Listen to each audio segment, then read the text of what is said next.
పేపర్లకు కొన్ని రూల్స్ ఉన్నాయి, టీవీలకు కొన్ని రూల్స్ ఉన్నాయి. ఆ రూల్స్ అధిగమించినటువంటి సందర్భంలో న్యాయస్థానాల జోక్యం, సుమోటో జోక్యం, లేకపోతే ప్రభుత్వాల కేసులు దాన్ని ఫేస్ చేయడం ఇదంతా ఉంటుంది. కాకపోతే కొంత రక్షణ ఉంటుంది, వాదించుకోవడానికి ఒక అవకాశం ఉంటుంది, చట్టపరమైన రక్షణ ఉంటుంది.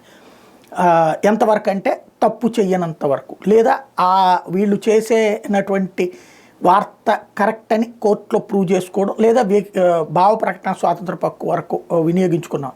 బట్ ఇది సోషల్ మీడియా యుగం, ఎవరినెవరో కంట్రోల్ చేసే పరిస్థితి కాదు. ప్రపంచవ్యాప్తంగా న్యాయ వ్యవస్థ పరీక్షను ఎదుర్కొంటుంది.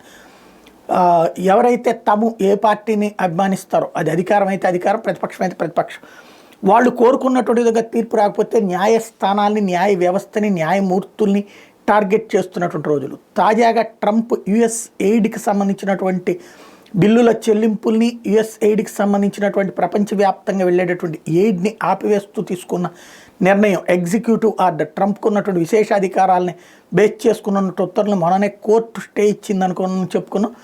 అయితే ఒకటి కాదు, టోటల్గా 3 న్యాయమూర్తులు ఈ విధమైనటువంటి నిర్ణయం తీసుకున్నారు. ఈ 3 న్యాయమూర్తులు కూడా ఇప్పుడు ఇచ్చినటువంటి తీర్పు ఇప్పుడు పెద్ద చర్చకి తావిచ్చింది.